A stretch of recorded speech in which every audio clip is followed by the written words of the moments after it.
You'd have trouble taking down that zebra, wouldn't you? Exactly.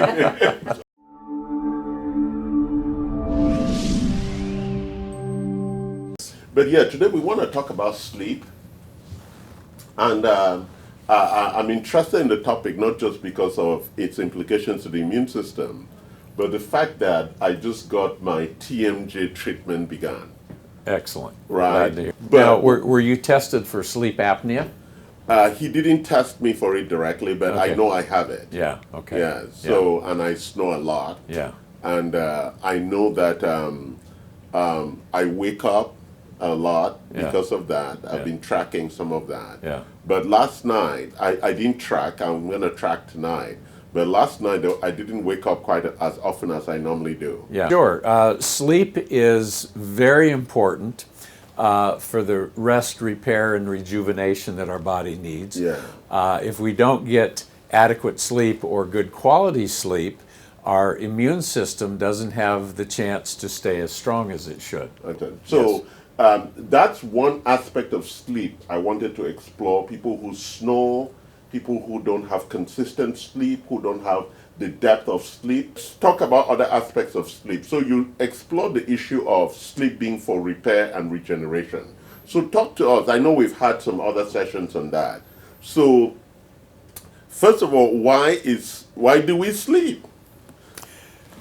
Because that's how we were created, that sleep is a critically important component of good health. Yes. They've done studies where they've, I think if I recall correctly, these studies were done on soldiers. Yeah.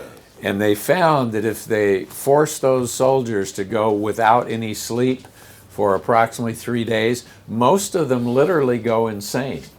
Wow. They lose touch with reality. 3 days without sleep. And once you let them sleep again, they resume their normal mental functions. But sleep is critically important. Okay. Not too much sleep, just enough sleep. Well, sure. Like everything else in life, we want just enough food, not too much, not too little. We want just enough water, not too much, not too little. We want just enough sleep, not too much, not too little. Why do we sleep less as we age? You would think that we would sleep more as we age. Well, you would think that, wouldn't you? Yes. Because we need more Repair rejuvenation exactly. and repair. Yes. Kids produce huge amounts of melatonin, which is considered the sleep hormone. Having said that, it's also a very powerful immune strengthening hormone. It's a very powerful anti-cancer hormone, anti-aging hormone.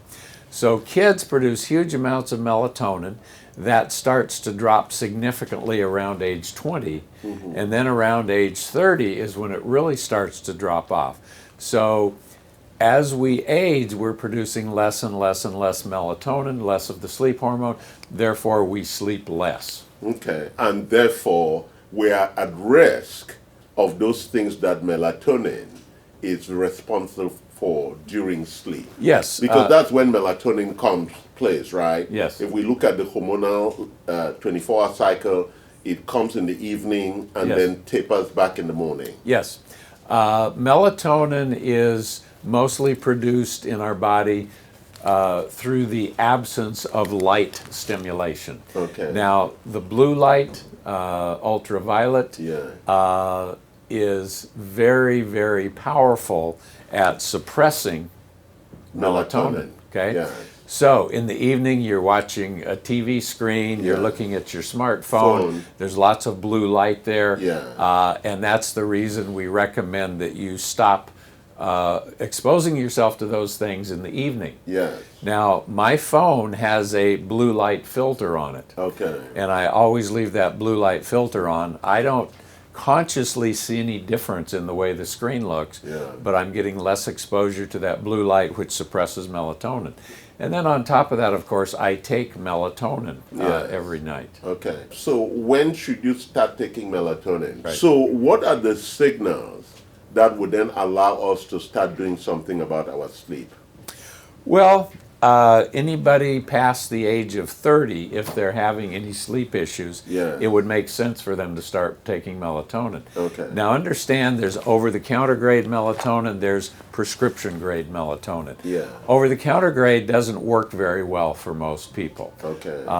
The prescription grade is not particularly expensive.